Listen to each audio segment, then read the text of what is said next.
and we are here to celebrate the 50th anniversary of the Harder They Come.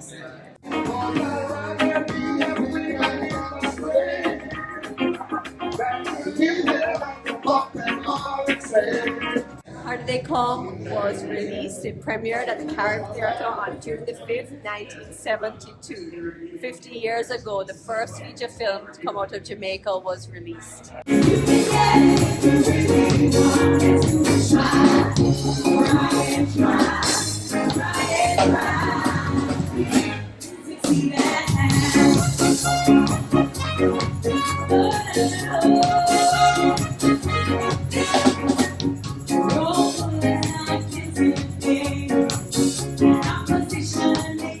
Tonight, artists from all over the globe have done work that is inspired by the original Harder They Come.